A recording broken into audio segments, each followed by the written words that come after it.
Hello friends. आज हम math के अंदर पढ़ेंगे साधारण ब्याज यानी सिंपल इंटरेस्ट, है ना। साधारण ब्याज क्या होता है? वो होता है मूलधन इंटू दर इंटू समय बटा 100, या बोले तो P into R into T upon 100। या पी क्या है? यह प्रिंसिपल यानी मूलधन हो गया, और आर क्या है? रेट यानी दर हो गया, और टी टाइम यानी समय हो गया, और अपॉन 100, है ना। यानी जो ऐसा ही है ना, सिंपल इंटरेस्ट हो गया P into R into T, P R T upon 100।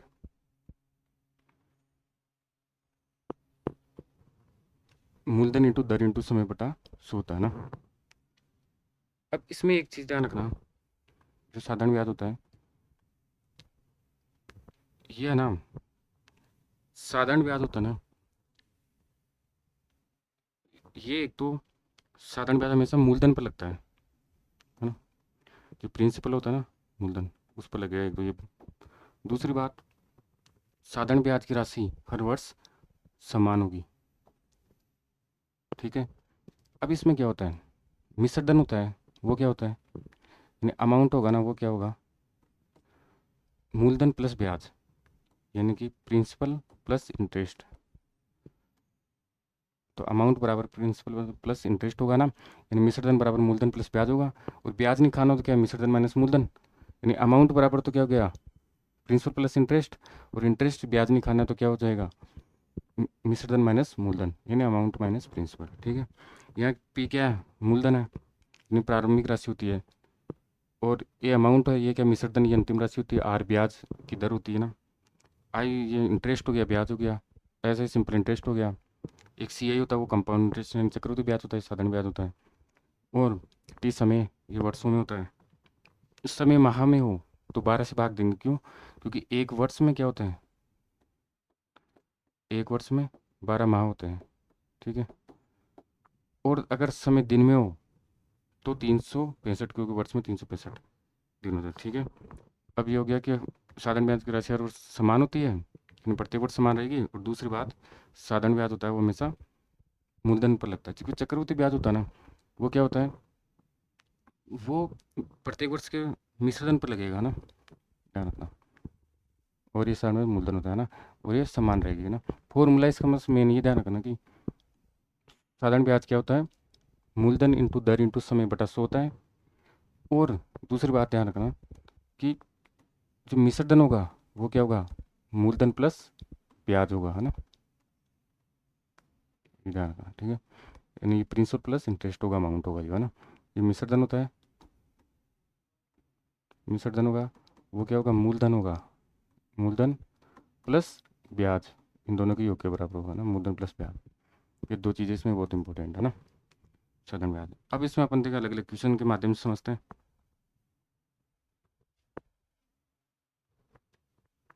जैसे एक अपने क्वेश्चन दे रखा है कि आर बराबर 6% है ना, तो ब्याज की दर तो 6% है। टी है ना, वो टाइम है 5 वर्ष। साधारण ब्याज है वो 3360 है। तो पी की वैल्यू निकालना है। अब इसमें क्या डायरेक्ट फॉर्मूला अपन निकाल सकते हैं? फॉर्मूले से भी निकाल सकते हैं कि पी बराबर क्या होता है? यहाँ पर पहले ऐसा ही बराबर होता है ना, तो सिंपल इंटरेस्ट ना ऐसा ही, वो क्या होता है? वो P into R into T upon 100, ये होता है ना। पी आर टी अपॉन 100 होता है। तो यहाँ से आपको क्या पूछ रहा है?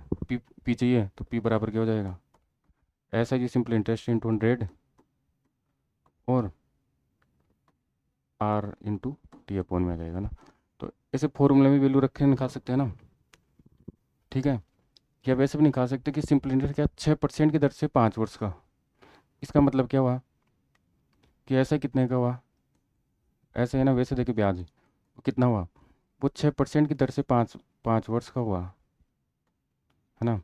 इसका मतलब कितना हुआ? 30% ब्याज हुआ। अब 30% है, वो वैल्यू किसकी है? वो वैल्यू है, ये 3360 है। वो किसके बराबर है? 30% की वैल्यू है। पूछ रहा क्या है? पी प्रिंसिपल, प्रिंसिपल को अपन 100% मानते हैं, ठीक है। तो 100% की वैल्यू चाहिए, तो पी क्या हो जाएगा? 30% की वैल्यू 3360 है, 100% की वैल्यू क्या है? 100 से मल्टीप्लाई कर दो, ठीक है। तो यहाँ से ये जाएगा एक, एक और दो, है ना, ये 00 ना, इतने रुपए हो गए, ठीक है। ये पी की वैल्यू आ गई आपके पास। तो पी बराबर कितना हुआ, 11,200 ना रुपए, ठीक है। ये पी की वैल्यू आ गई, सही है। अब देखिए नेक्स्ट क्वेश्चन। तो ये फॉर्मूले से भी निकाल सकते थे, वहाँ पर रख के वैल्यू भी निकाल सकते थे, और डायरेक्ट भी निकाल सकते थे कि 30% की वैल्यू इतनी है तो 100% की वैल्यू इतनी है ना, ये भी है। अब समझिए क्या है, आगे देखिए क्वेश्चन क्या बोल रहा है कि एक व्यक्ति बैंक से कुछ धनराशि 8% की दर से 3 वर्ष के लिए उधार लेता है। वह 3 वर्ष में कुल 9,610 रुपये लौटाता है। तो उधार मिली गई राशि क्या कीजिए, यानी कि पी की वैल्यू पूछ रहा है ना। यहाँ पर क्या पूछ रहा है, पी की वैल्यू पूछ रहा है, ठीक है। पी की वैल्यू याद करना है। अब क्या करेंगे दोस्तों कि एक व्यक्ति है, वो 8% की दर से है ना, तीन 3 वर्ष के लिए, तो 8% की दर से 3 वर्ष के लिए कितना होगा, क्योंकि जो साधारण ब्याज होता है वो प्रति वर्ष समान होता है ना। तो यानी 24% हो गया, 24% है ना, क्या हो गया, ब्याज हो गया एक तरह से ना, साधारण ब्याज है ना यहाँ पर, ठीक है। अब 24% ब्याज की दर है ना, ब्याज हो गया, मतलब यहाँ पर टोटल है ना, 3 वर्ष में कुल इतना लौटाता है। तो ये तो क्या हुआ, सिंपल इंटरेस्ट एंड ब्याज हो गया। अब अपन जानते हैं कि जो अमाउंट होता है मिश्रधन, है ना, वो क्या होता है, मूलधन प्लस ब्याज होता है। तो मूलधन पी क्या है, मूलधन जो होता है वो 100% के बराबर होता है, ठीक है। अब ये 100% के बराबर है, ये 24% इसका ब्याज हो गया, तो मिश्रधन क्या हो गया, 100 + 24 यानी 124। 124% क्या हुआ, अमाउंट हो गया ए। तो ए अमाउंट है ना, वो कितना हुआ, 124%।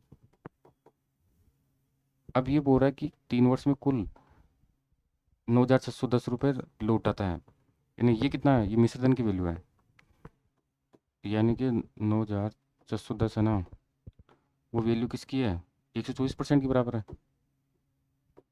तो पूछ रहा क्या है, उधार ली गई राशि यानी प्रिंसिपल पूछ रहा है, तो पी कितना है, 100% यानी 100% की वैल्यू पूछ रहा है ना। तो पी की वैल्यू चाहिए अपने को ना। तो यहाँ देखो,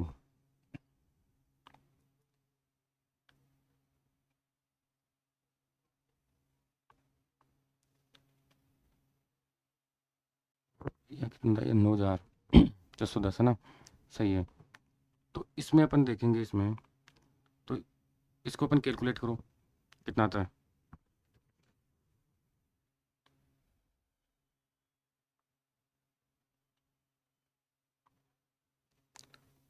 इसमें कैलकुलेट करोगे आप, 9,610 में 124 से डिवाइड करो, और फिर 100 से मल्टीप्लाई कर दूँ, तो यह आ जाएगा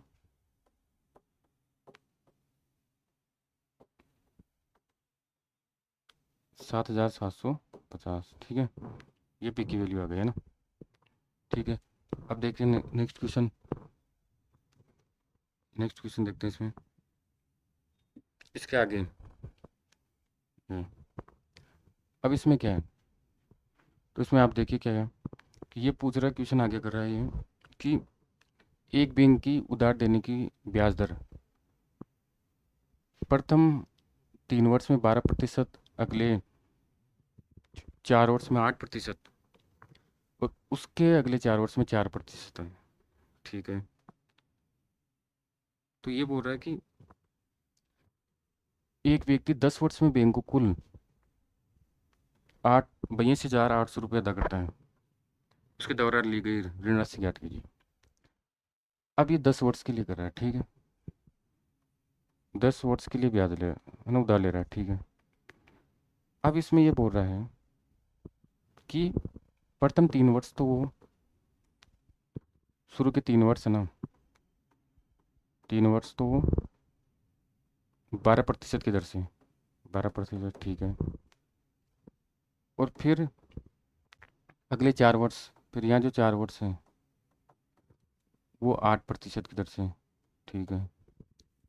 और उसके अगले 4 वर्ष 4% की दर से। लेकिन अपने पास तो यहाँ पर क्या है, 10 में से 3 और 4 7, तो बचे कितने, 3 वर्ष ही बचे। तो ये जो लास्ट वाले 3 वर्ष है इसमें क्या होगा, 4% होगा, ठीक है। अब अपन जानते हैं कि जो ब्याज होगा ये बैंक को कुल इतने रुपए अदा करता है, ठीक है। तो ब्याज होता है ना, ब्याज क्या होगा, वो ये दर है ना, इसको समय से मल्टीप्लाई करो कि इतनी दर से इतने समय के लिए कर रहा है, तो इनको अपन मल्टीप्लाई करो यहाँ, तो ये हो जाएगा,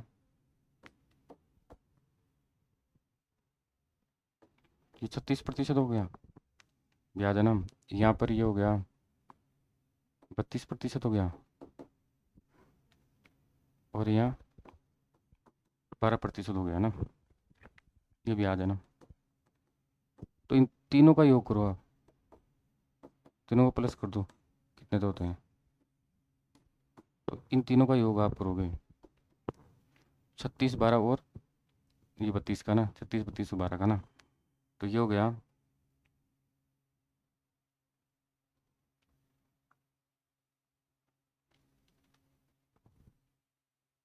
है ना। ये ब्याज कितना हुआ, ब्याज हो गया आपका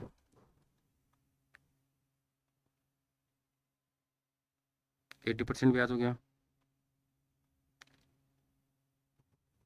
80% अगर ब्याज हो गया तो ये कुल बैंक को इतना अदा करता है, ठीक है। यानी ये आपको अमाउंट का वैल्यू दे रखा है ना, मिश्रधन की वैल्यू दे रखा है ये मिश्रधन, ठीक है। अब यहाँ पर वो ब्याज है ना, इंटरेस्ट, यानी यहाँ साधारण ब्याज है, ऐसा ही वो आपका यहाँ पर हो गया 80% के बराबर हो गया। अब अपन जानते हैं कि अमाउंट क्या होता है, मिश्रधन वो होता है मूलधन प्लस ब्याज, यानी प्रिंसिपल प्लस इंटरेस्ट। तो प्रिंसिपल कितना है, प्रिंसिपल पी कितना हो जाएगा, पी तो 100% के बराबर होगा ना, मूलधन तो है ना। ये अमाउंट क्या, मिश्रधन, मिश्रधन बराबर क्या होगा, मूलधन प्लस ब्याज। अब यहाँ पर मूलधन तो 100% हो गया, 100% प्लस ये कितना है, ब्याज कितना है, 80%, 80% हो गया, ठीक है। तो इसका मतलब कितना हुआ, 180%। 180% किसके बराबर है, ये अमाउंट ए की वैल्यू है, यानी आपके पास ए की वैल्यू कितनी है जी, मिश्रधन की 180%, ठीक है। अब 180% की वैल्यू है, तो आप क्या, यानी यह इतना जमा करा रहा है, यानी कि ये 82,800 ना, ये वैल्यू है 180% की वैल्यू, पूछ रहा क्या है। तो उसके दौरान लीजिए ऋण राशि ज्ञात करो, यानी कि पी की वैल्यू, प्रिंसिपल पूछ रहा है ना, मूलधन पूछ रहा है, ठीक है। तो पी की वैल्यू कितनी है, 100%। पी को अपने कितना 100% बनाना, ये मूलधन प्लस ब्याज होगा, ये मिश्रधन के बराबर होगा ना 180%, तो मूलधन कितना था 100%, तो 100% की वैल्यू यहाँ से निकाल लो, इसे यहाँ से,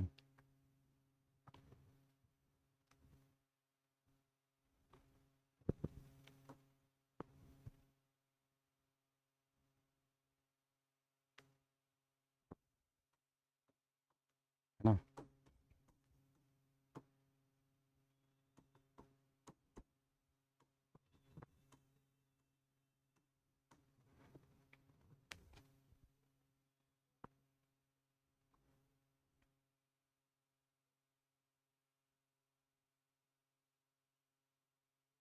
ठीक है, तो ये आ गया 46 रुपये, है ना, ये इसकी क्या आ गई, मूलधन आ गया, ठीक है।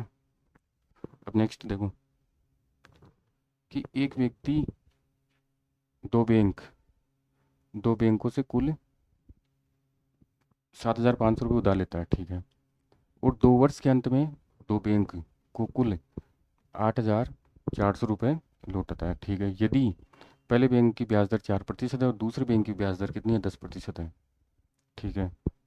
तो पहले बैंक से लिया गया ऋण, अब इसमें क्या करेंगे, यानी R1 दे रखा है, R2 दे रखा है। ये यहाँ पर क्या था, मूलधन था, कितना लिया था और इतना लौटाया। इन दोनों का डिफरेंस क्या होगा? ब्याज होगा। साधारण ब्याज की बात करें, ठीक है। तो ब्याज कितना हुआ? इंटरेस्ट वो हुआ। ब्याज क्या होता है? ब्याज निकाल दो, मिश्र धन माइनस मूलधन, माइनस मूलधन, यानी अमाउंट में से प्रिंसिपल घटा दो। क्यों? क्योंकि अमाउंट होता है ना, मिश्र धन, वो क्या होता है? मूलधन प्लस ब्याज, यानी प्रिंसिपल प्लस इंटरेस्ट। तो ब्याज नहीं खाना तो मिश्र धन में से मूलधन घटा दो, ठीक है। यानी कि 8,400 में से माइनस कर दो 7,500, ठीक है। तो ये कितना हुआ? 900। 900 रुपये है ना, ये ब्याज हुआ, लेकिन ये ब्याज 2 वर्ष का है, ठीक है। तो आप फॉर्मूले से भी निकाल सकते हो कि ऐसा क्या होता है, P/R/T अपॉन 100, मूलधन इंटू दर इंटू समय बटा 100। या यहाँ से अपन निकालना, अपने को क्या चाहिए? यहाँ से दर चाहिए ना अपने को, तो आर, आर क्या हो जाएगा? SI इंटू 100 और P/T। तो ये आर चाहिए ना, तो ये हो गया SI। कितना हुआ? 2 वर्ष का 900 रुपये। तो ये होगा 900 इंटू 100, और मूलधन कितना है? ये थे 7,500, 7,500 इंटू टी समय कितना है? 2 वर्ष का, 2 वर्ष का, है ना। तो यहाँ से निकाल लो, यह आ जाएगा 6%। तो ये यहाँ से जाएगा 12 बार, ये 6 है ना, 6%, ठीक है ना। तो 6% आ गया। क्या आ गया? आर। तो आर आपके पास कितनी आई? आर यहाँ से आ गई 6%, ठीक है। ये जो आर है ना, ये आपके 2 वर्ष की दो बैंकों की है ना, हाँ। यानी एक तरह से औसत बोल सकते हो आप इसको ना, ठीक है। औसत वाले में आ रहा है इसको, ठीक है।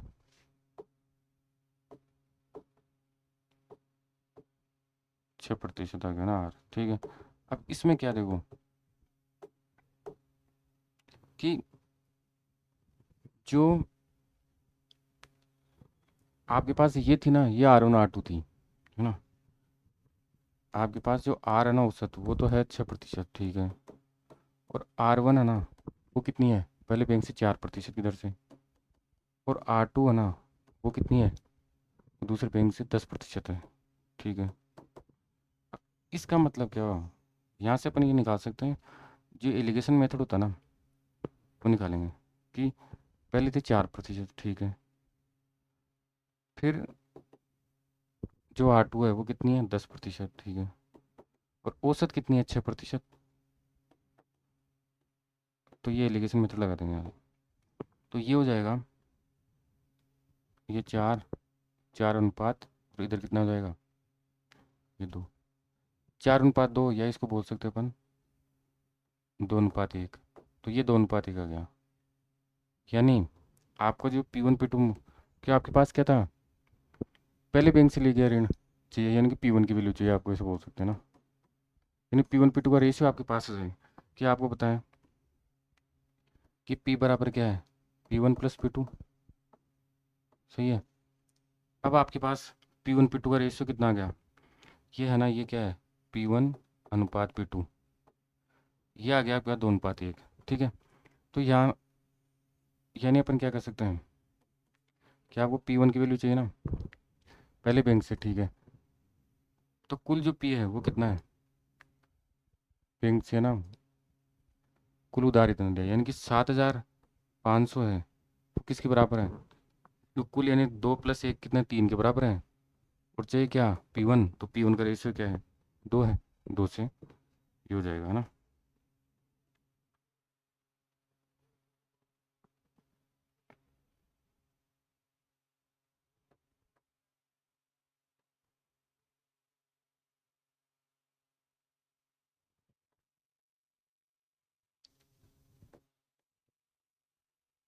ठीक है। तो ये आपको जो P1 की वैल्यू है ना, यहाँ से आ गई, ठीक है। इस तरह से निकाल लेंगे। 5,000 आ गए ना।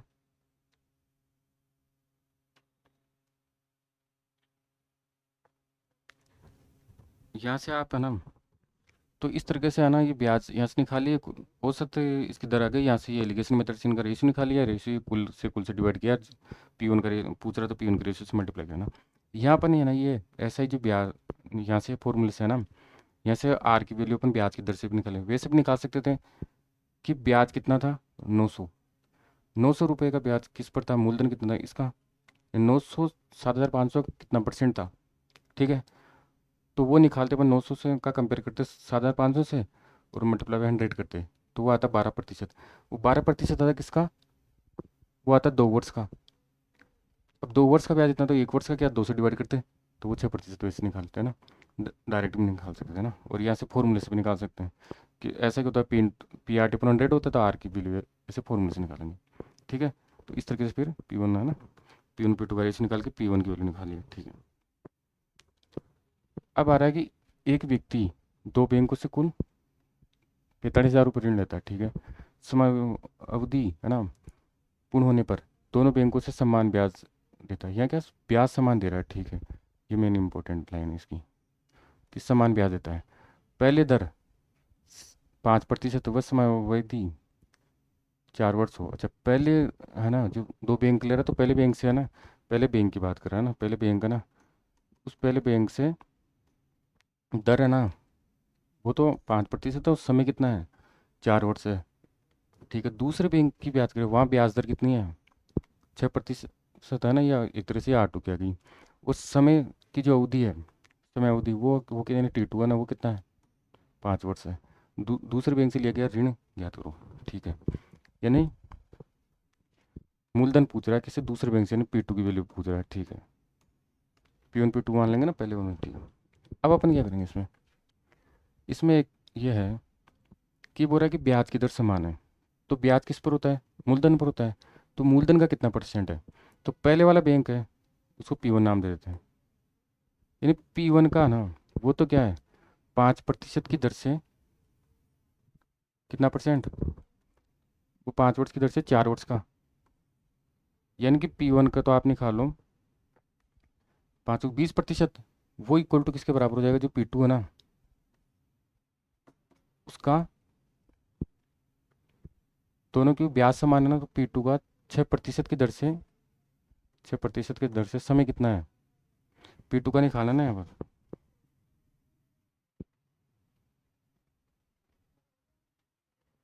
कि P2 का 6% की दर से समय कितना है, 5 वर्ष, ठीक है। यानी आप ये कह सकते हैं कि ये, क्यों ब्याज समान है ना, ब्याज समान, ठीक है। तो इसलिए इन दोनों को इक्वल है ना, कि P1 का तो हो गया 20%, वो इक्वल टू है P2 है ना उसके 30% के बराबर, ठीक है। तो यानी अपन यहाँ से कह सकते हैं कि P1 अपॉन P2 कितना हो जाएगा, हो जाएगा 30/20, यानी कि 3/2, है ना। यानी आप बोल सकते हो कि P1/P2 है ना, वो कितना है, 3:2 आ गया, ठीक है। अब ये कह रहा है कि एक व्यक्ति दो बैंकों से है ना, ठीक है, इतना ऋण लेता है ना, तो यानी कि ये क्या है, ये P की वैल्यू है, मूलधन है ना, फिर इस पर ब्याज दिया है, ठीक है। तो यानी कि आपके पास क्या आ गया, आपको P2 की वैल्यू चाहिए, ये जो 45,000 रुपये है, ये कुल है, यानी दोनों का रेशियो 3+2 है, इनका कुल कितना हो जाएगा, यहाँ से इनका दोनों को प्लस करोगे तो 3+2, ये कितना हो जाएगा, 5 हो जाएगा। तो 5 की वैल्यू है, ये है, और पूछ रहा क्या है, P2, ये तो P2 का रेशियो कितना है, 2 है, 2 से कर देंगे मल्टीप्लाई, ठीक है।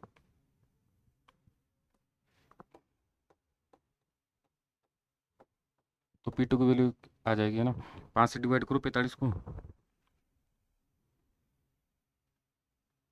ये 5 से करेंगे ना 45 को, तो ये आएगा 9 नहीं 18, 18 आएगा सही सही, है ना।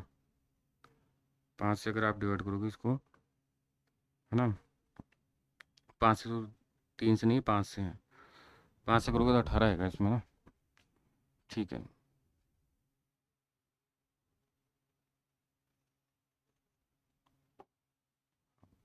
तो ये आएगा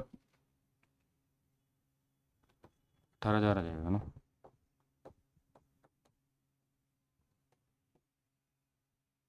ये आएगा किसकी, P2 की वैल्यू आ गई है ना आपके पास।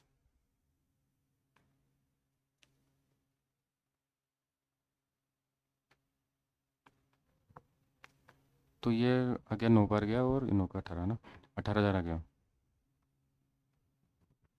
ठीक है, अब अपन बात करें इसमें, तो आगे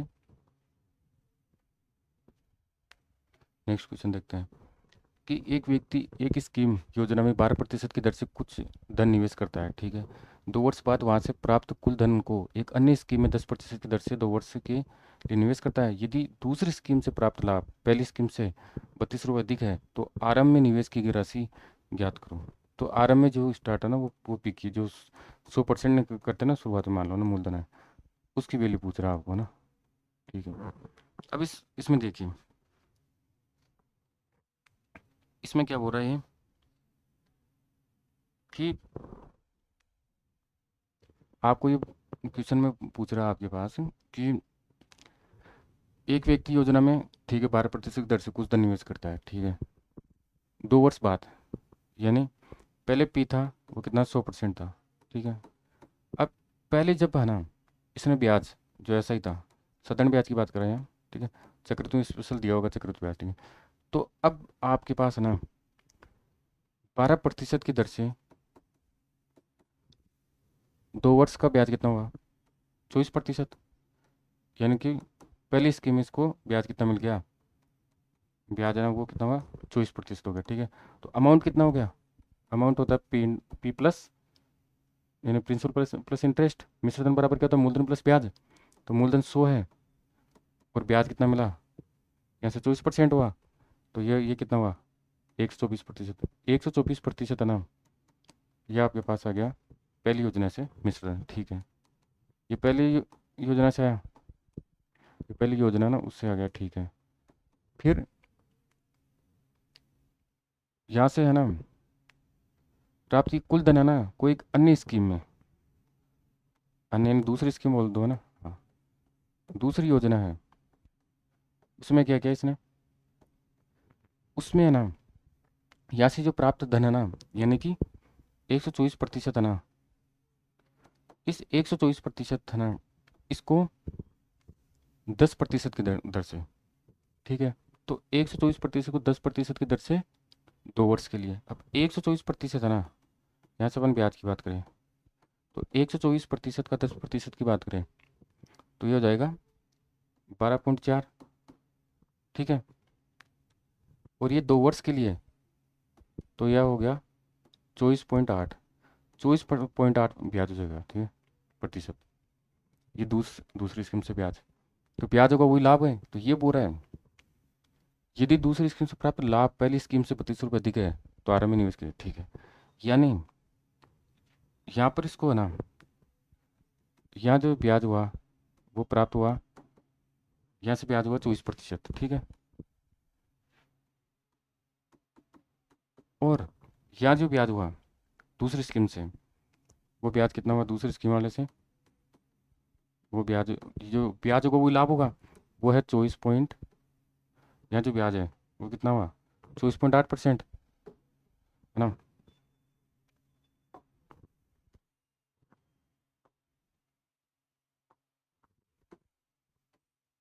ठीक है, यहाँ से जो ये ब्याज था ये हो गया 24.8%। ठीक है, तो इन दोनों का, यहाँ पर इन दोनों का डिफरेंस देखें, है ना, तो यहाँ अपन बोल सकते हैं कि जो डिफरेंस है ना, जो अंतर है वो कितना है, डिफरेंस कितना है, ये 24.8 माइनस 24 ना, ये पॉइंट 8 हुआ, 0.8% के बराबर हुआ है। ठीक है, 0.8% है, लेकिन वैसे ये कितना है, वैसे बोल रहा है कि ये 32 रुपये, दूसरे में अधिक है। तो ये 0.8 है ना, ये किसकी वैल्यू है, ये 32 रुपये है ना, वो 0.8 के बराबर है। तो पूछ रहा क्या है, तो आर में जो निवेश की गई राशि यानी ये 100% की वैल्यू पूछ रहा है। तो पी बराबर कितना है, 100% है। ठीक है,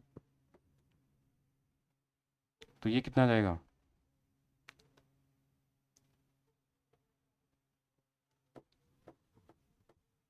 है ना।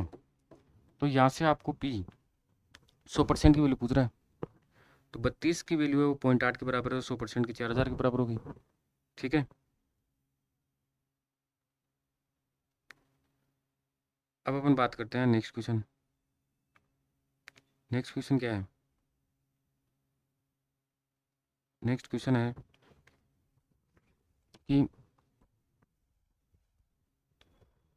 एक व्यक्ति अपने मित्र आदर्श ना, ए नाम दे दो उसको, ठीक है, से 8% की दर से कुछ धनराशि उधार लेता है, और वही धनराशि अपने मित्र मयंक यानी एम नाम देते हैं, मयंक को एम, मयंक को 12% की दर से उधार दे देता है।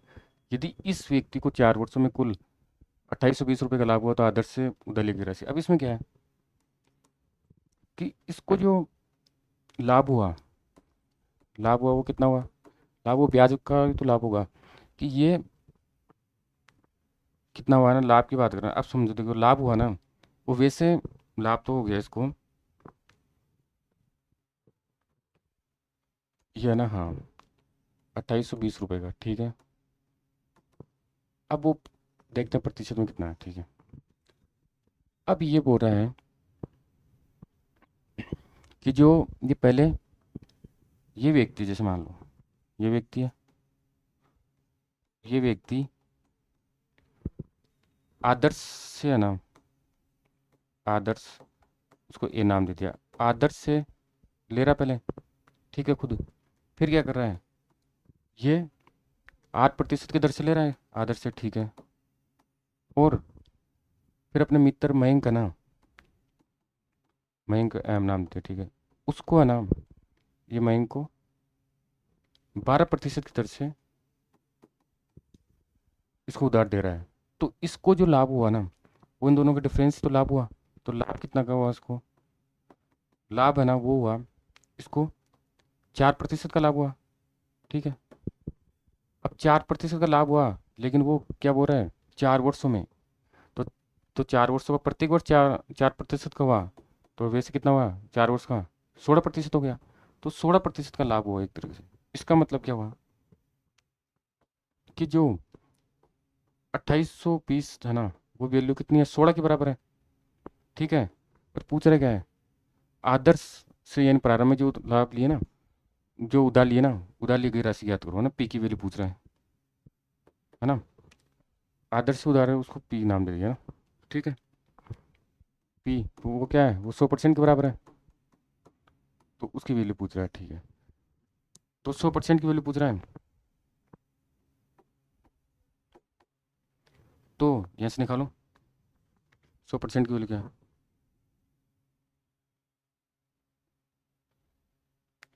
तो 2820 है ना, वो 16% की वैल्यू है, तो 100% की वैल्यू हो जाएगी 17,625।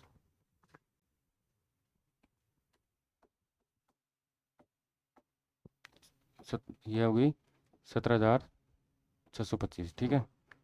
ये क्या है, आदर्श से उधार ली गई राशि है ना, यानी शुरुआत में जो है आदर्श से उधार ली गई राशि है ना, जो व्यक्ति है ना, जो भी, ठीक है। तो इसने एक तरह से बिचौलिया काम किया है ना, यानी आदर्श से 8% पे लिया और 12% पे बेच दिया, यानी 4% का लाभ प्रत्येक वर्ष कर रहा है। तो 4 वर्ष के लिए कहे तो ये 16% हो गया, 16% की वैल्यू इतना लाभ हुआ ना, तो 100% की वैल्यू निकालिए, ठीक है। इस तरीके से निकालेंगे ना। अब अपन देखें नेक्स्ट क्वेश्चन। नेक्स्ट क्वेश्चन आ रहा है कि ए ने कुछ धनराशि बी को 9% की दर से उधार दी, ए ने दी बी को, ठीक है। ए ने है ना जितनी भी धनराशि हो किसको की, बी को है ना 9% की दर से दी, ठीक है। बी ने उस राशि में अपनी ओर से मान लीजिए इसने एक्स राशि दी थी, ठीक है। उसने क्या किया बी ने, इस एक्स राशि जो भी थी ना, उसमें 6,000 रुपये मिलाए अपनी ओर से ना, 6,000 रुपये और मिला लिए, ठीक है। और क्या किया, संपूर्ण धनराशि को ना सी को 12% की दर से उधार दिया, 12% की दर से उधार दिया, ठीक है। यदि 4 वर्ष में बी को कुल लाभ इतना हुआ, ठीक, कितना, 5,760, ठीक है। तो ए द्वारा बी को दी गई राशि ज्ञात कीजिए, ठीक है। नहीं ए ने, ए है ना, वो बी को कितना राशि ने प्रारंभ से, ठीक है। अब एक तो देखो, इसने जो ए से उधार ली राशि, उस पर तो इसको 9 और 12 का डिफरेंस देखें, है ना, तो 3%, यानी 3% ब्याज मिलेगा इन डिफरेंस वाले पर। और जो जो 6,000 वाली राशि है ना, जो एक्स है ना, यानी एक तरह से ये एक्स वाली राशि पर तो मिलेगा इसको 3% का दर, है ना, यहाँ। और जो 6,000 है, उस पर तो पूरा कितना मिलेगा, पूरा 12 की तो खुद की राशि है स्वयं की, ये पूरी 12% मिलेगी इसको ब्याज, समझ गए, रुपए की बात है ना। तो एक्स जितने भी रुपए थे ना, ठीक है, और इसकी तो वैल्यू ज्ञात करना है, ठीक है। यानी आप कह सकते हैं कि ए है ना, ए को जो बिचौलिए के रूप में है ना, उसके रूप में तो कितने मिले, 3% लाभ मिल रहा है ना। पर वो 3% तो क्या है, क्योंकि 12%, 9% भी लिया और 12% दे रहा है, तो डिफरेंस कितना, 3%। वो कितने, 3% कितने, कितने समय के लिए, 4 वर्ष के लिए, ठीक है। तो ये तो 12% मिल रहा है, ठीक है। यहाँ तो 12% ब्याज मिल रहा है, ठीक है, समझ गए। और प्लस इसको क्या हो रहा है, वो जो 6,000 रुपये हैं, उस पर तो पूरा 12% मिल रहा है, उस पर तो 12% मिल रहा है, कितने वर्ष के लिए, 4 वर्ष के लिए, है ना। यानी टोटल 48% ब्याज मिल रहा है उस पर तो, समझ गए।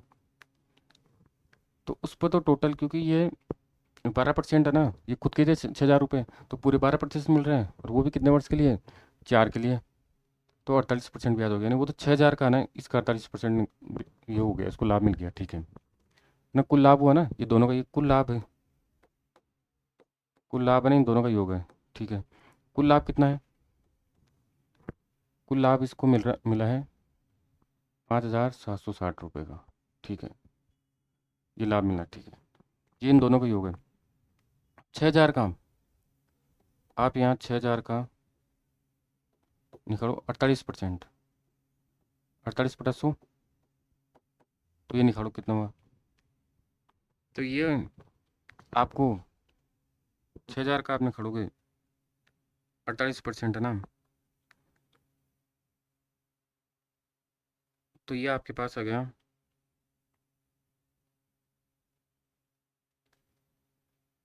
ये वैल्यू हो जाएगी आपके पास 2880,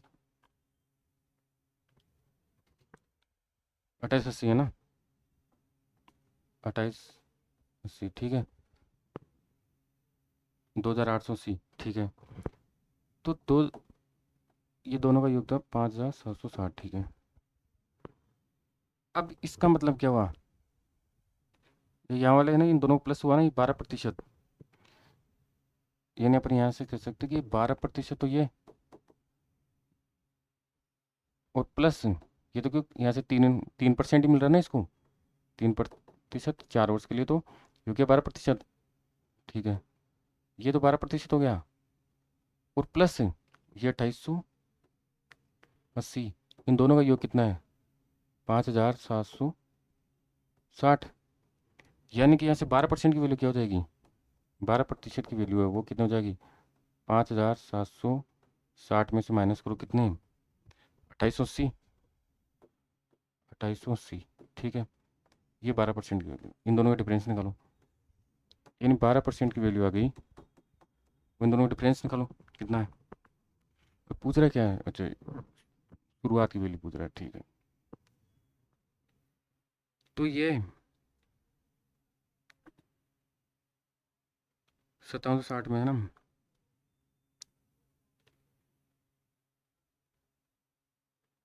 तो ये 2880 आ जाएगा डिफरेंस, ठीक है।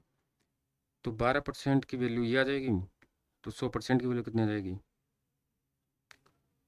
100% की वैल्यू आ जाएगी 24,000।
ये दोबारा बी को दी गई राशि, तो वो कितनी थी 100%। तो 100% की वैल्यू आपके पास ही आ गई कि 12% की वैल्यू 2880 है। तो आपको निकालना है 100% की वैल्यू। तो 100% की वैल्यू आपके पास कितनी आ गई, 24,000 रुपये आ गए। ठीक है।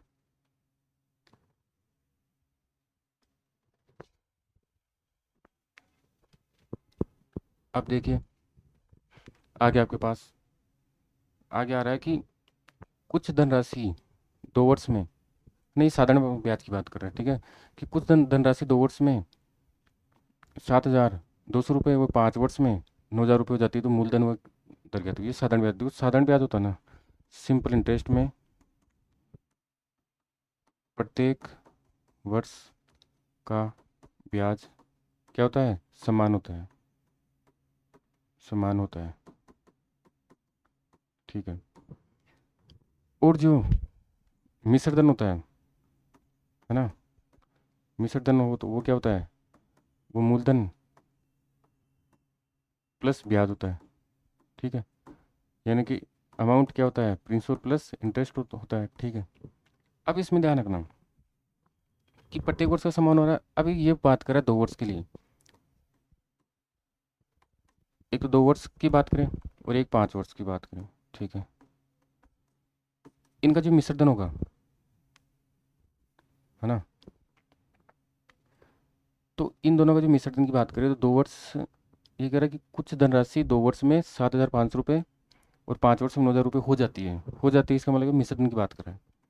तो अपन मिश्र धन की बात करें ना, तो मूलधन प्लस ब्याज होगा। तो यानी कि 2 वर्ष में तो कितना हुआ, 7,200 रुपये। ठीक है। और 5 वर्ष में हो गया 9,000 रुपये। ठीक है। यानी इन दोनों का डिफरेंस क्या होगा, तो मिश्र धन क्या है, वो क्या है, वो मूलधन प्लस ब्याज है। यानी अमाउंट क्या है, प्रिंसिपल प्लस इंटरेस्ट। अब यानी मूलधन तो सेम है, ब्याज है, तो डिफरेंस क्या है, यहाँ पर 2 वर्ष का ब्याज लग रहा है और यहाँ पर 5 वर्ष, यानी दोनों का डिफरेंस आएगा, वो क्या होगा, जो ये अंतर होगा ना, वो क्या होगा, वो 3 वर्ष का ब्याज होगा। 3 वर्ष का जो ब्याज होगा ना, वो इन दोनों का अंतर आएगा। कितना आया, इन दोनों का अंतर देखो, इन दोनों का अंतर आ गया 1,800, 1,800 रुपये। ठीक है। 1,800 रुपये 3 वर्ष का क्या ब्याज वो आ गया। ठीक है। तो 1 वर्ष का ब्याज क्या होगा,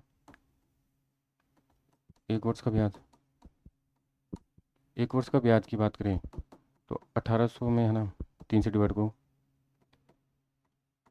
600 रुपये, 600 रुपये आ गया ना।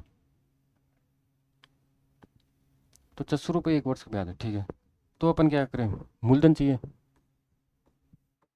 मूलधन, क्योंकि 2 वर्ष का ब्याज कितना है, जो ये 2 वर्ष का मिश्रधन कितना है, वो है, जो मिश्र ये 2 वर्ष का मूलधन ही खाना है, तो 2 वर्ष का जो मिश्रधन है वो है 7,200 रुपये, है ना। तो 7,200 रुपये, है ना। अब अपन 2 वर्ष की बात करें, 2 वर्ष 2 वर्ष का जो अमाउंट है मिश्रधन वो है 7200 रुपये। ठीक है, ठीक है। अगर ये 7200 है और 2 वर्ष का ब्याज क्या है, 1 वर्ष का 600 है, तो 1200 रुपये हो गया। अब इसका मतलब क्या हुआ, मूलधन क्या हुआ, मूलधन क्या होगा, मिश्रधन में से ब्याज घटा दो, यानी कि 7200 में से 1200 घटा दो। ठीक है, तो कितना आया, 6000। 6000 रुपये है ना, ये क्या आ गया, ये आ गया मूलधन आपके पास। तो एक तो मूलधन आपके पास आ गया, तो P बराबर 6000 रुपये। ठीक है, रुपये। ठीक है, एक तो आपके पास ये, दूसरा आपको क्या चाहिए, दूसरा आपके पास ये आपको दर, दर की बात कर रहे हैं ना, दर आर। आर कैसे निकालेंगे कि 2 वर्ष का आपके पास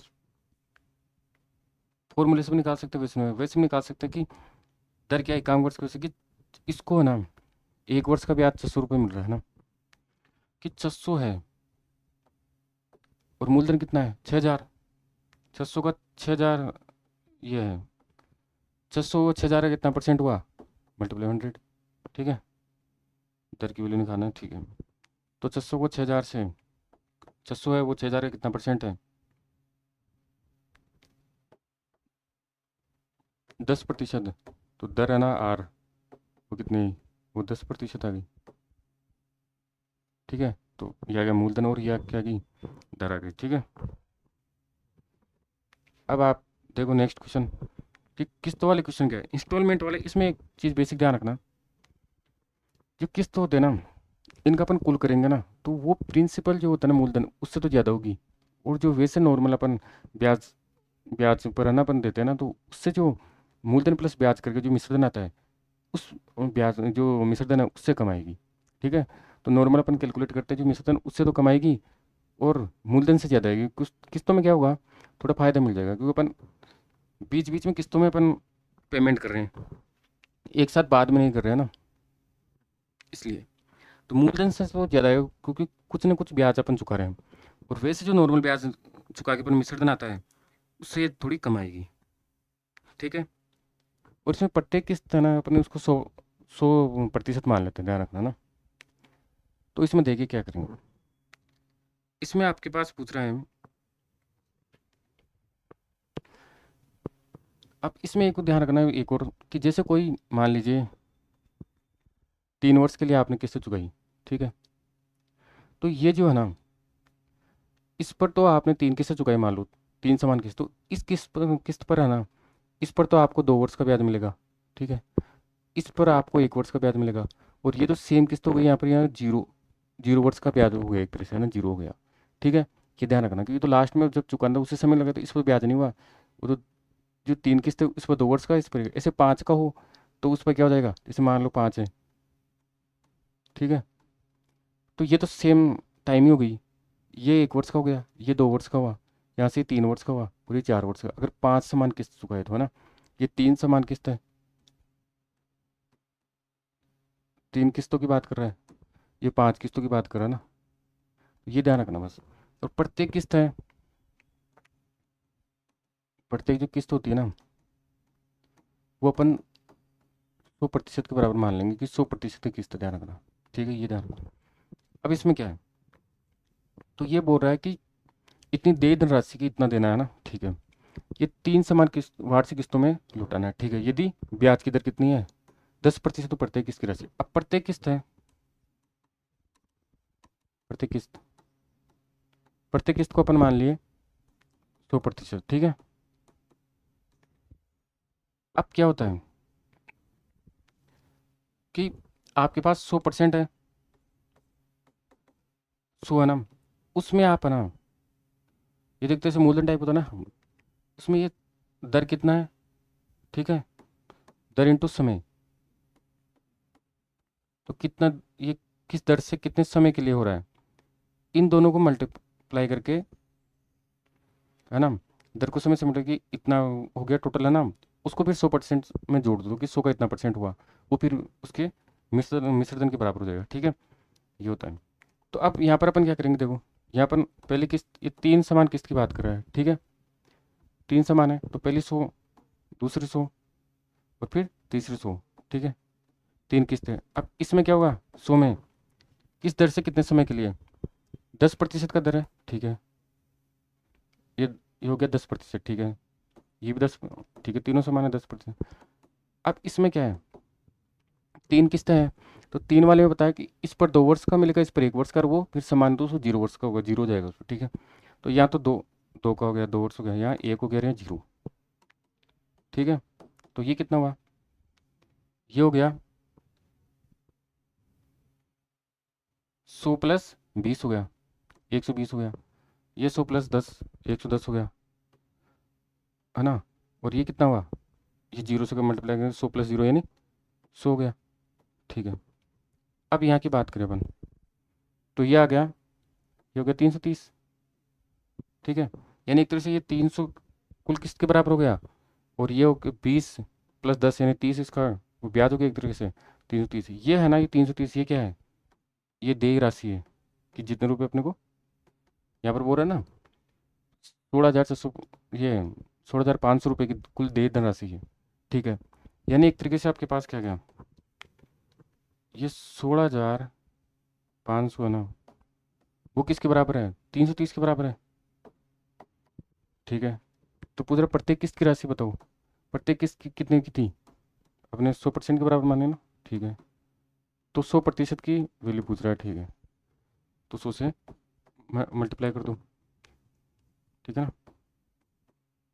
प्रत्येक किस्त। ठीक है, अब यहाँ से करो उसको, कितनी की आएगी, ये आ जाएगा, ये आ गया 5,000। सही है,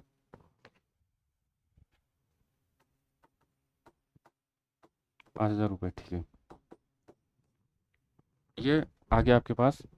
ये जाना इंस्टॉलमेंट वाले क्वेश्चन है ना, जो किस्त वाले इंपॉर्टेंट क्वेश्चन है। ठीक है, अब समझिए, ये कह रहा है कि जब प्रत्येक किस्त की राशि दी हो, यानी 100% की दर, अब बोल रहा है कि एक उस ऋण की देय राशि ज्ञात करो। यहाँ देय राशि पूछ रहा है, जिसे 7% की दर से 7,500 रुपये की 3 समान किस्त में, तो वही है, किस्त में देना है। तो ठीक है, तो ये प्रत्येक किस्त है, इसको 100% के बराबर मान लो। ठीक है, यह क्या है, 7,000 व 4,500 रुपये की 3 समान किस्त है। ठीक है, तो इसमें क्या है, जो प्रत्येक किस्त अपन 100% के बराबर मानते थे ना, वो किसके बराबर है, वो आपके पास आ गई यहाँ पर, 3 समान किस्त में दे रहा है, तो देय राशि ज्ञात करना है। ठीक है ना, तो यहाँ पर अपने पास है ना, ये 100 मान लिया, तो पहली किस्त 100, कितनी कितनी बोल रहा है किस्त, 3 किस्त है ना, तो फिर दूसरी 100, फिर तीसरी 100। अब इस पर क्या होगा, दर कितना है, क्योंकि इसमें अपन क्या करते हैं कि 100% तो है ही वो, उसमें प्लस करते क्या है, दर इंटू समय, ये तो करते हैं। तो कितने दर से कितने समय के लिए। ठीक है, अब इसमें देखिए, तो कितना 7% की दर से। ठीक है, कितनी, 3 किस्त है, तो वही क्या हो जाएगा, 2 वर्ष का, फिर 1 वर्ष का, और फिर 0 वर्ष का। तो यहाँ से अपन देखेंगे इसको, 100, ये 14 हो जाएगा ना, यानी 114%, ये हो जाएगा 107, और ये कितना हो जाएगा 100। ठीक है, तो यहाँ बात करें, तो ये कितना हो जाएगा 321, ये देय राशि होती है ना। अब प्रत्येक किस्त जो 100 थी, वो किसके बराबर है वैसे, 4,500 रुपये की 3 समान किस्त है। ठीक है, यानी यहाँ से इसका मतलब क्या हुआ कि ये जो 4,500 है, वो 100% के बराबर है। तो पूछ रहा क्या है, तो उस ऋण की देय राशि ज्ञात कीजिए ना। ठीक है, देय राशि ज्ञात करना है। ठीक है, तो देय राशि का मतलब क्या है, 321 की वैल्यू निकालना है। ठीक है, कैलकुलेट करो इसमें, देय राशि कितनी आ जाएगी, तो देय राशि आ जाएगी इसमें 14,445।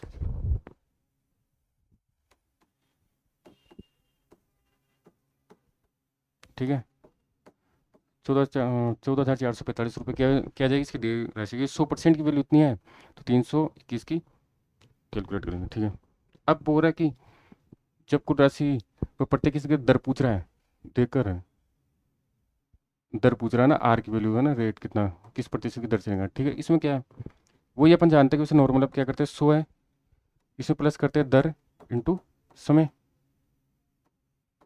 कितने समय के लिए। ठीक है, यानी एक तरह से ब्याज होगी ना, दर इंटू समय। ठीक कितना। अब वैसे यहाँ ये बोल रहा है कि 12,390 रुपये की कुल देय राशि 2,100 रुपये है ना, कि 5 समान किस्तों में लौटाया गया है।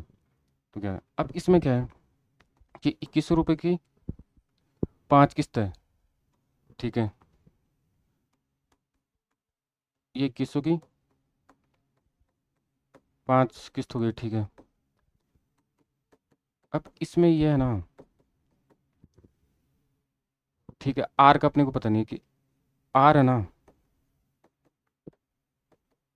तो दर इंटू समय है ना, आर की वैल्यू निकालनी है। ठीक है, तो समय 5 किस्त है, तो वही हो जाएगा ये 4 3 2 1 और 0।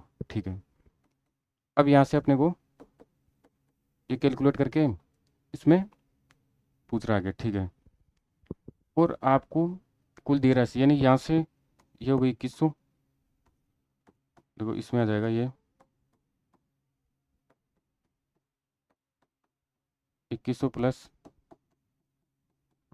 ये हो गया 4R, ये 3R, ये 2R, और ये एक R 1R हो गया एक तरीके से, और ये 0। ठीक है, यानी एक तरीके से ये आ गया आपके पास, ये कितनी आर हुई टोटल, 7 और 3 7 और 2, ये हो गया 9 और 1 10, 10 आर के बराबर हो गया ना।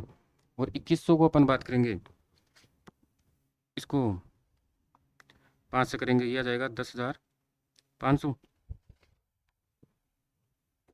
10,500, 10,500 प्लस 10 आर, ये दे राशि ये कितनी है, 12,390। ये दे राशि की है ना। ठीक है, दे राशि की वैल्यू है, तो यहाँ से आर क्या जाएगा, आर ये 12,390 है ना, इसमें से माइनस हो जाएगा 10,500, और जो वैल्यू है वो 10 आर के बराबर, तो आर बराबर उसके पे 10 से डिवाइड कर लो। ठीक है, तो ये कितनी आ जाएगी वैल्यू, ये वैल्यू आ जाएगी आपकी, ये आ जाएगी 189, 189 आ जाएगी। ठीक है, 189। ठीक है, अब 189 है ना, वो कितनी है, कि 100 की तो दर होती है यहाँ पर, है ना, तो दर वो क्या जाएगी, वो ये 189 है, वो इसको अपन 100 मानते थे ना। हाँ, तो इसका ही तो है वो, जी जितना ही परसेंट है, यानी कि 2,100 से कंपेयर कर लो इसको, और मल्टीप्लाई 100 है ना, तो ये आ जाएगा 9%। ठीक है, हाँ, तो ये 9% आ गया, सही है, तो ये 9% की वैल्यू आपके पास आंसर है। ठीक है, इस तरह से वैल्यू हो जाएगी। ठीक है, अब आगे बोल रहा है, ये फॉर्मूला ध्यान रखना है, इसमें कुछ नहीं है कि n-1/t बराबर वो इंटू 100 है ना, बराबर है, यानी यहाँ होता है कि n-1/t इंटू 100 बराबर आर के बराबर हो जाएगा, है ना। ये आर को यहाँ जाएंगे टी, यहाँ से ऐसे करते, तो n-1/t इंटू 100 बराबर आर, और एक होता है फिर कि n1-1/t1 बराबर n2-1/t2, या बोल सकते कि n एक होता है कि n-1-1/r1 बराबर क्या, तो n2-1/r2 होता है। ठीक है, अब इसमें क्या है कि जैसे कि कोई धन 20 वर्ष में दुगना हो जाता है, तो n बराबर क्या आ गया, 2 आ गया। ठीक है, और t कितना आ गया, 20 वर्ष। ठीक है, दर ज्ञात करना है, फॉर्मूला से डायरेक्ट रखो कि क्या फॉर्मूला है, n-1/t इंटू 100 बराबर क्या है, r, ये फॉर्मूला है, n-1/t इंटू 100 बराबर r। तो r की वैल्यू चाहिए अपने को, तो r क्या है, n-1, तो 2 - 1 अपॉन t कितना है 20 इंटू 100, ये क्या बराबर क्या आर के बराबर आ जाएगी, तो ये आ जाएगी 1/20 5% की वैल्यू आ गया आर। ठीक है, किसी तन को 6% की दर से आर बराबर कितना है 6%, 4 गुना हो जाता है तो एन बराबर कितना हुआ 4, कितना समय, तो टी की वैल्यू पूछ रहा है। वही अपन पता है कि n-1/t इंटू 100 बराबर क्या जाएगा आर। तो यह किसकी वैल्यू पूछ रहा है, टी की वैल्यू पूछ रहा है, टी बराबर क्या जाएगा n-1/r इंटू 100 के बराबर आ जाएगा। सही है, टी यहाँ से टी। तो ये आ जाएगा n बराबर 4 है, तो n-1 कितना है 3, है ना, 4 में से 3 आ गया, और आर कितना है 6%, और पूछ रहा है 100%। ठीक है, तो 50 वर्ष आ गया टाइम। ठीक है, तो इसके लिए किसकी वैल्यू आ गई, टी, समय की वैल्यू आ गई। एक ये आ रहा है कि इसमें बात करेंगे अपन, हाँ, कि साधारण ब्याज होता है वो अर्धवार्षिक को, यानी जैसे इसमें क्या होगा 1/2 में हो जाएगा। त्रिमासिक का मतलब हो गया कि 3 माह कितने 12 में से, तो 3/12, तो ये हो जाएगा कितना 1/4 आ जाएगा। और वार्षिक है तो वर्ष पूरा वर्ष सही। ठीक है, ब्याज की गणना पर कोई ऐसा नहीं होगा, जैसे क्वेश्चन है नहीं समान रहेगा। ठीक है, कि दर 16% है वार्षिक, मूलधन 15,000, त्रिमासिक, त्रिमासिक का मतलब क्या हुआ, वही 3/12, यानी कि 1/4 वर्ष हो गया। ठीक है ना, तो ये 1/4, 3 वर्ष बाद की बात करें तो इसमें क्या देखो मूल, ये ऐसा ही है, ये क्या होगा मूलधन इंटू दर इंटू समय बटा 100।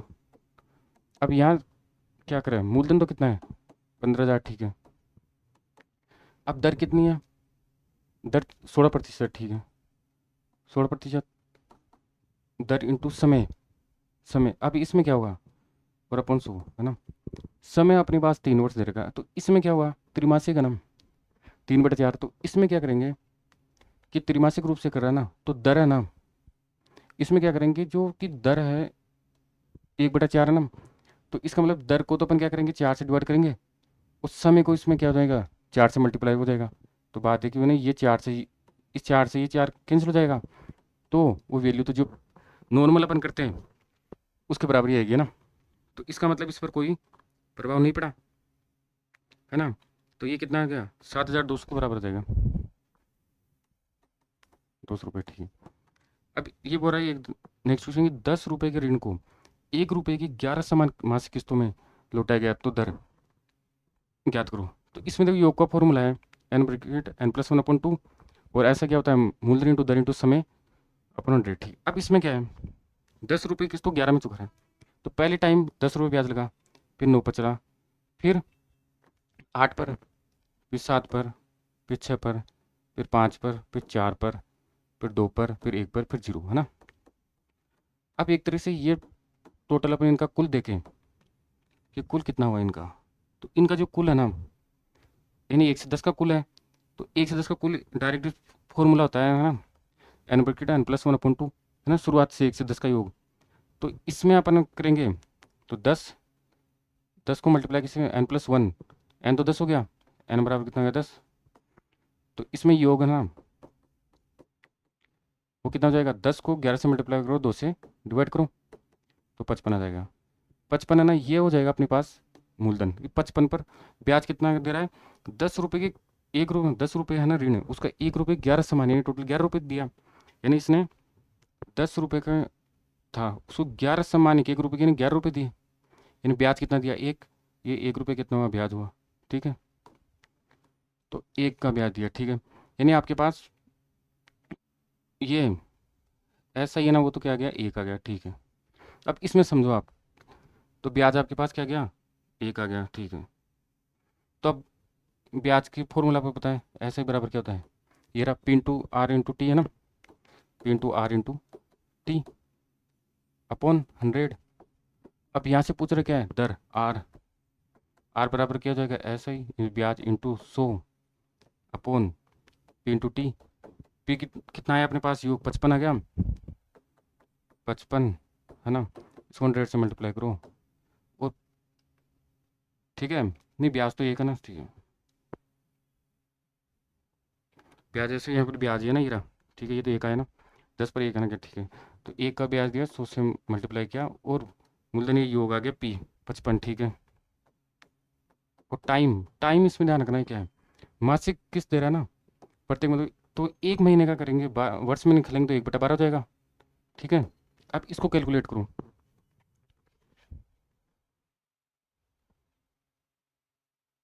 यानी कि आपको, ठीक है, 12 है ना, वो 100 से मल्टीप्लाई हो जाएगा और डिवाइड 55 का लगेगा, तो 21 से 9/11% हो जाएगा,